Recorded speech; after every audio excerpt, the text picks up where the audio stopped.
Let's imagine this. You audition, and you audition, and you audition, and you audition, and you hear nothing. You follow up, nothing. You get a callback, that's great, but after that, nothing. Radio silence.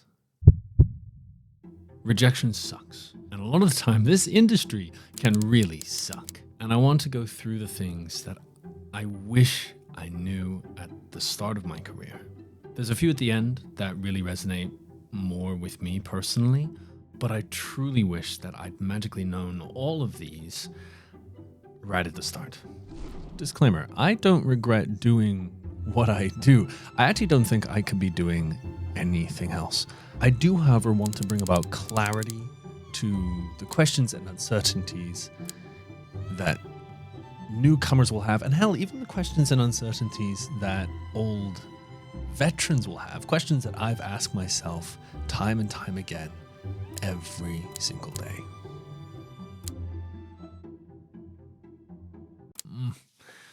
To be honest with you, it's this radio silence that I loathe, because I have this deep desire to know what I can do better. And what exactly is it? I really want to know what is it that has made it a no. Because I haven't heard back for like 2 weeks. That's obviously a no. And what makes that a no?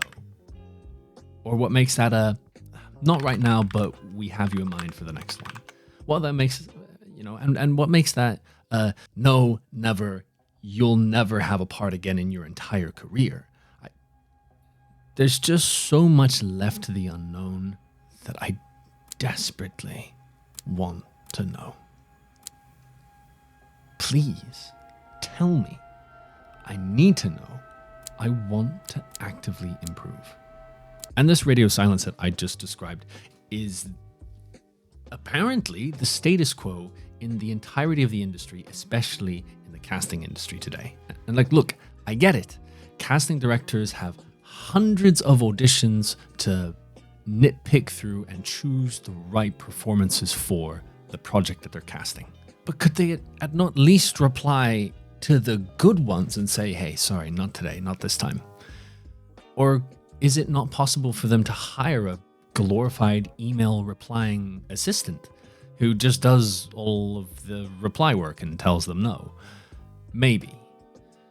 But I think the perspective on that from the other side of the coin is that it's just a massive time sink, and it's far more efficient to tell the people who have been successful rather than tell the people who haven't.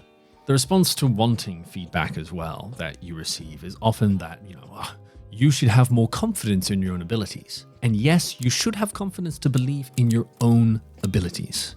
I'm not saying you shouldn't. But trying to improve on your skills without direction is like two inexperienced lovers blindfolded in the dark.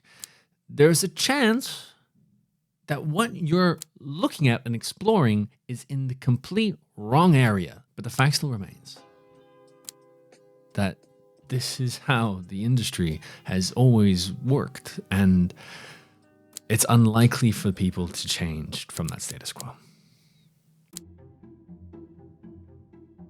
Now, if you've thought about this and have the same feelings I have of frustration that lead into resentment, then chances are that you've likely fallen into the same trap that has caught my legs and held me in place far too many times to count. And that is the trap that I call blame game and box ticking.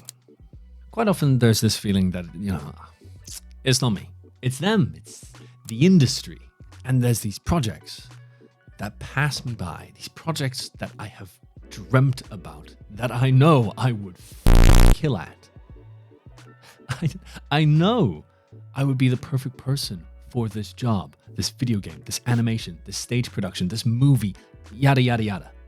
And the first thought that often comes to one's mind is, come on, somebody hand me a fucking bone here. Well, they clearly don't see me in the right way. Or on the extreme end of this, I've talked to individuals who flat out have made these imaginary vendettas against the industry, and how that there's this agent of their demise and it's sabotaging their career and shadow banning their channel. And you know, making sure that you're not successful. In reality, they just don't see you. It's not personal. There's no vendetta. There's no agent of your demise apart from yourself. And in most cases, you've just melded into the swathes of auditionees that have made the safe, predictable choices in their auditions. Now, there's nothing inherently wrong with making the safe choices in an audition. But if you are going to make the safe choices, then you have to ask yourself some questions. You have to ask yourself, if you're making the safe choices, do you tick all the boxes that the casting director is looking for? And further to that, do you tick those boxes so well that quite literally there is no one else on the planet who can play this role apart from you? Probably not. And that's okay. You won't always tick the boxes they want.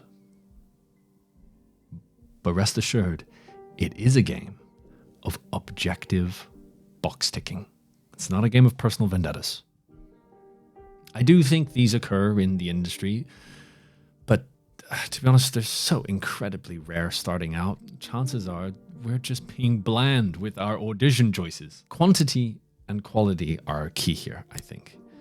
And I think we're told that it's one or the other, you can't have both. But I believe you can have both, and that both will come with time. And for me, it's this game of obsessive repetition. There's this quote from Arnold Schwarzenegger's book where he says, "The purpose of all this hard work, all these reps, all of the pain, and all of the following through is to be prepared. It's to be ready to perform when the spotlight turns on, when opportunity knocks, and when crisis arrives. So that when the opportunity arrives for your dreams to come true and for your vision to become real, you don't flinch and you don't falter." Look, I don't think you can expect to be good and the best after 6 months of auditions. I don't think you can expect to be the best after 5 years of auditions. I've learned a lot and I've done a lot, but I do get the sense that if I had spent my early years really putting in the reps in terms of quantity of auditions, in terms of quantity of social media saturation, in essence, just putting myself out there more, I think I'd be farther than I am today.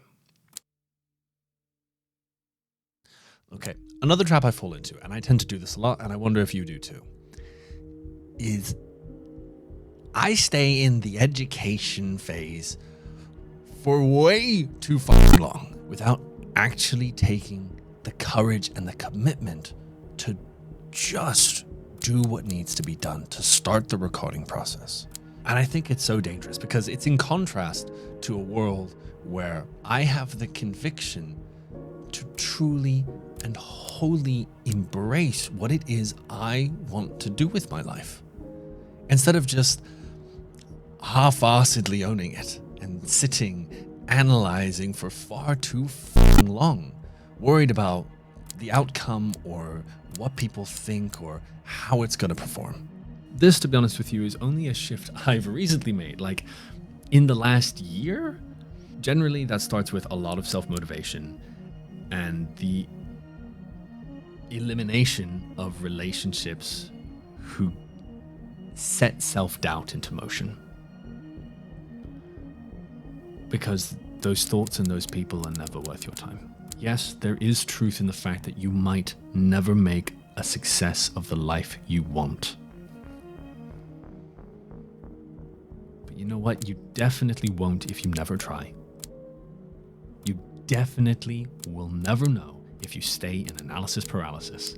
And you definitely never know if you don't actually put in the reps. Every time I sit here and I have a pity party and say, oh, I've put in the work, I've put in the time, why hasn't it happened yet? Why not me?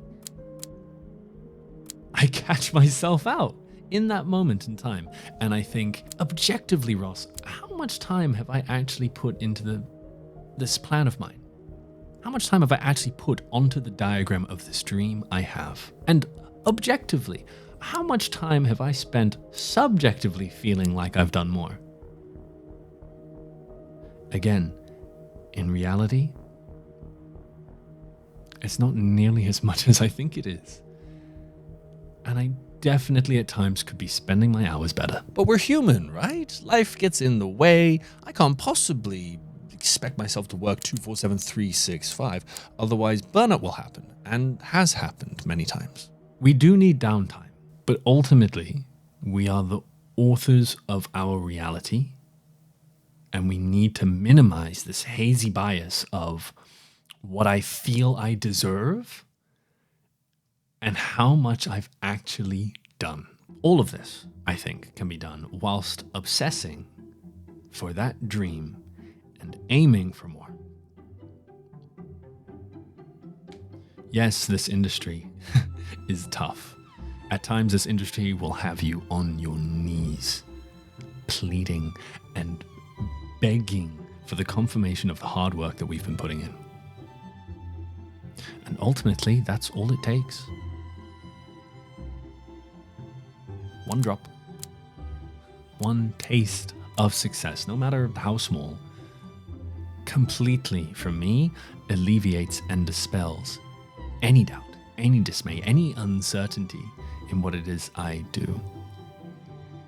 I've said this to everyone in my circles who aren't in the creative industry many times, but to know that you were chosen for a project, to stand on stage, to be behind a mic, having the crew shout for silence on set, being asked to design as part of a commission, all because you did something right and all of the boxes were ticked, is quite possibly the best feeling in the whole world. There isn't a drug on this planet that can match it. It's euphoric. It is pure and utter creative fulfillment and bliss. And I think we'll be chasing that until the end of our days. With that in mind, I'd love to hear your thoughts on all of this. These are just my 2 cents worth, but comment yours down below if you'd like. But for now, keep recording.